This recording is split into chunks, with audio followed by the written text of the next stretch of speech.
J'ai 55 ans, je suis né à Lorient, j'ai grandi à Schwyz. Je suis depuis 15 ans le CEO d'Europe Assistance en Suisse. Et je trouvais mon bonheur professionnel et privé en Suisse romande. Bessim, bienvenue. Un immense merci d'avoir accepté de faire ce talk avec nous aujourd'hui. Je suis ravie d'échanger avec toi sur ton domaine de prédilection qui est l'assurance, mais également et surtout sur ta vision du leadership. Europe Assistance, c'est un groupe mondialement connu, avec plus de 300 millions de personnes dans plus de 200 pays qui sont prises en charge 7 jours sur 7, 24 heures sur 24. Et j'avoue que je ne suis pas la seule en Suisse à pas très bien connaître vos activités. Comment est-ce que c'est possible ? Oui, effectivement, Europe Assistance, le groupe sert 300 millions de clients au niveau mondial. Et en Suisse, on n'est pas visible parce qu'on est, comme on dit dans le jargon du marketing, un white labeler. Europe Assistance Suisse, c'est à la fois Generali Assistance, Vaudoise Assistance, Sanitas Assistance, Suva Assistance, Heerslanden Healthline. Dans notre activité ici en Suisse, on fait la promotion pour nos clients commerciaux qui nous font confiance et qui nous ont donné la mission de leur rendre les services d'assistance à leurs clients. Et c'est pour ça que Europe Assistance Suisse, avec ses 100 collaborateurs, n'est pas vraiment visible sur le marché parce qu'on a beaucoup de clients qu'on sert avec leur propre nom. Le cœur de métier d'Europe Assistance, c'est la prise en charge à travers le monde entier. Vous l'exprimez par « vous vivez, nous veillons ». Cette mission, elle existe depuis très longtemps. Est-ce qu'elle a évolué ? Est-ce que les attentes des consommateurs vis-à-vis de votre mission a évolué ? L'essence de l'attente ou l'essence de notre activité n'a pas changé. C'est d'aider des personnes qui se trouvent dans une situation de détresse. Mais effectivement, la société a changé, la société est devenue beaucoup plus mobile, les choses sont devenues plus abordables. Il y a 50 ans, un voyage à New York était plutôt une réalisation d'un rêve de vie. Aujourd'hui, on peut aller plusieurs fois dans l'année à New York. Notre activité d'assisteur est là d'être à côté de ces clients pour le cas où ils ont besoin de notre aide et que quand il leur arrive ce qu'ils n'espèrent pas qu'il leur arrive. Et dans ce sens, le noyau ou l'essence n'a pas changé, mais par contre, les habitudes, les envies, la mobilité a changé. Et nous, comme assisteurs et assureurs aussi dans ces risques-là, on doit s'adapter et on veut s'adapter. Nos collaboratrices et collaborateurs sont aussi, ils ont la mission d'être disponibles 24 heures sur 24 et quand il y a un appel qui arrive ou un client qui demande de cette aide, qu'on met toutes nos forces et nos capacités à disposition pour aider avec un support, une activité immédiate pour sortir ces personnes, ces clients de cette situation de détresse. Donc ça demande de la part des collaborateurs beaucoup d'empathie. Très, je pense que ça doit être une des compétences ou un des éléments qui est primordial. Je dis souvent quand je fais les introductions pour les nouveaux collaborateurs, un nouveau collaborateur qui commence chez Europe Assistance, s'il n'a pas cette envie d'aider d'autres personnes, il ne va pas être heureux dans l'activité qu'il va faire chez Europe Assistance. Il faut vraiment être prédestiné, avoir cette envie de dire ma mission est surtout d'aider des personnes qui sont en détresse. Et si on arrive à passer ce message et si on est convaincu par cette mission, là on va trouver un degré de bonheur pour le collaborateur et aussi après pour l'équipe qui va être très très bien. Et You Live, We Care, on ne peut pas dire aux clients ne te préoccupe pas, s'il t'arrive quelque chose, on va être là à tes côtés, on s'occupe de toi.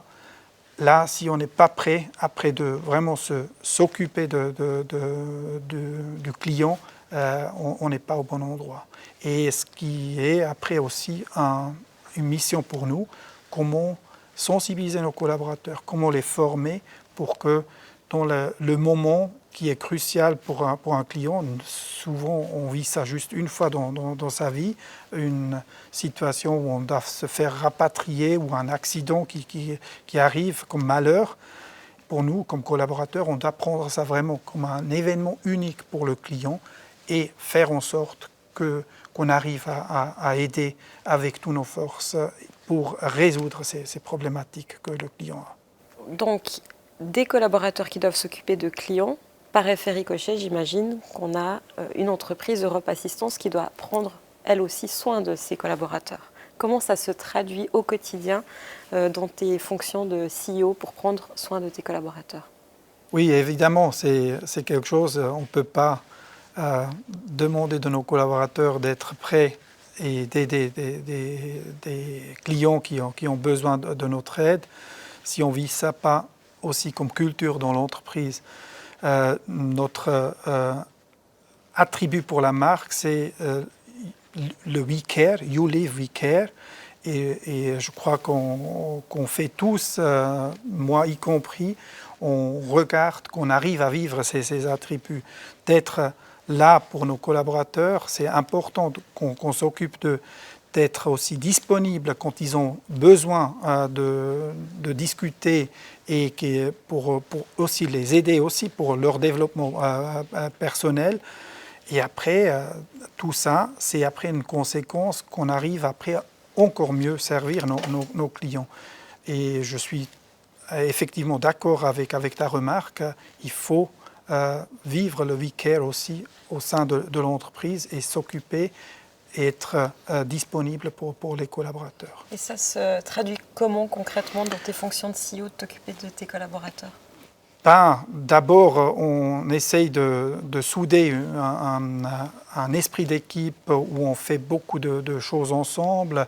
Même pendant la période de pandémie, on a essayé d'organiser des petites rencontres, évidemment toujours en respectant toutes les indications de sécurité. On a fait beaucoup de meetings virtuels pour juste garder ce contact, parce que c'était aussi une situation très très unique pour nos collaboratrices et collaborateurs, et du jour au lendemain, on leur a coupé le contact entre eux.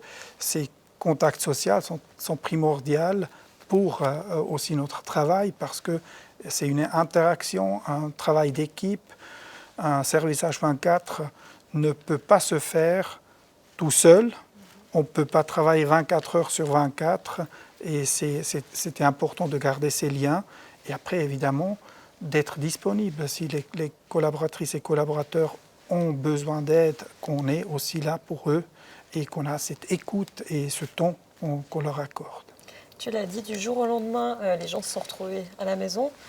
Comment, quand on a un call center qui s'occupe de crise mondiale, on doit rapatrier des gens, on gère le fait que tous ces collaborateurs vont se retrouver seuls à la maison? Effectivement, c'était quelque chose que je n'arrivais pas à m'imaginer jusqu'au 13 mars 2020. On a pris avec mes collègues de la direction la décision qu'on va envoyer tous nos collaborateurs lundi 6h30 le matin en home office. Et c'était une décision que j'avais intellectuellement de la peine à comprendre comment une plateforme d'assistance peut fonctionner sans qu'il y ait quelqu'un qui est sur place. Et le lundi à 6h30, j'étais avec quelques collègues sur le plateau et on a regardé tous vers l'écran. On voyait que les appels entraient et on espérait que nos collaboratrices et collaborateurs qui se trouvaient à la maison prennent ces appels en charge et qui commencent à servir nos clients.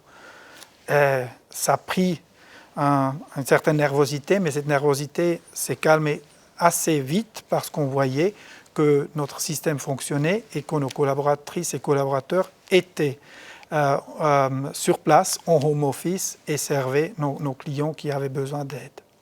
Donc ça a changé ta vision du télétravail? Ça a changé évidemment notre vision du télétravail. Mais je dois dire, on a commencé déjà à offrir à nos collaboratrices et collaborateurs dans le back-office depuis 2014 une journée de home office. Parce qu'on on a dit on va essayer, on était dans l'équipe dirigeante, on était convaincus que c'est une solution qui porte des avantages et qu'on a dit pourquoi pas offrir cette possibilité à nos collaborateurs. Les expériences étaient vraiment très très bien. Moi, je devrais maintenant mentir de dire ok, j'avais remarqué une baisse de la performance ou de l'efficacité, mais c'était quand même un pas assez radical de venir par une pandémie qui nous oblige de changer du jour au lendemain notre manière de travailler et à 100% de travailler depuis la maison. Là, les conditions, les paramètres étaient très très différents. Il fallait avoir les outils, il fallait avoir la possibilité qu'on arrive à se connecter depuis sa maison ou son appartement sur notre système. C'est vraiment là où la difficulté ou le challenge se trouvait, de dire comment on arrive à avoir une infrastructure qui tient tout ça et qui arrive à fonctionner H24. On n'avait pas le droit d'avoir des interruptions dans notre activité parce que nos clients qui avaient besoin d'aide, ils devraient compter sur nous et ils ont pu compter sur nous. Un grand patron bien connu américain a rappelé tous ses collaborateurs dernièrement à venir travailler en permanence au bureau, plus de télétravail, sous le prétexte qu'il était impossible d'innover et de créer si toutes et tous sont restés chez soi. Qu'est-ce que tu en penses ? Je partage bien évidemment pas cette vision. Je pense que c'est à chaque entreprise de décider quelle va être leur approche dans ces questions qui est le plus approprié pour leur nature d'activité. Nous, on va continuer à proposer à tous nos collaboratrices et collaborateurs la possibilité de continuer de travailler en home office. On est actuellement dans une phase où on est en train de regarder quel va être le meilleur mix. Est-ce que c'est 2 jours en home office, 3 jours au bureau, 3 jours en home office, 2 jours au bureau? D'après ce qu'on fait maintenant, ou les expériences qu'on a déjà eues et les premières conclusions, ça va se situer dans ces zones-là et je pense qu'on va avoir à la fin à peu près un 50-50 et de regarder quels sont les travaux qu'on peut faire tranquille chez soi et pourquoi on revient au bureau et c'est quoi les travaux qu'on devrait faire au bureau.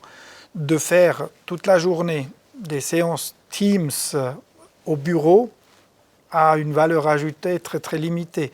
Mais par contre, si on vient au bureau et qu'on dit là, on va profiter de la rencontre, des échanges, des séances de projet pour être innovatif et développer des nouvelles idées, ça peut faire du sens. Et encore une fois, je ne partage pas cette vision de ce grand patron, mais je ne veux pas commenter non plus sur sa décision.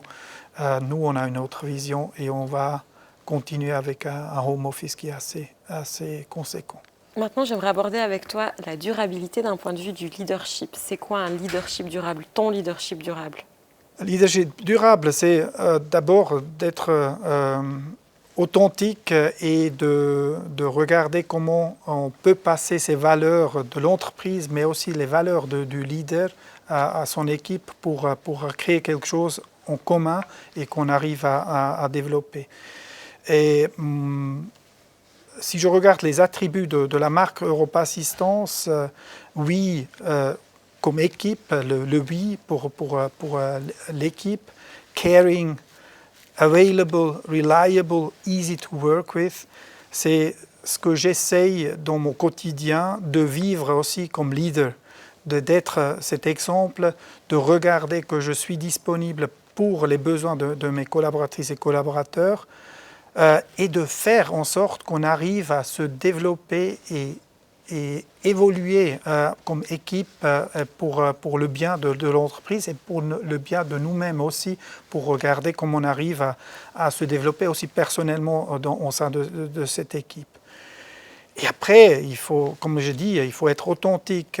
Il faut, si je prends encore d'autres attributs qui me concernent mon leadership, je crois, c'est quelqu'un qui est plutôt, qui a un leadership où il collabore beaucoup avec ses collaboratrices et collaborateurs, ses managers.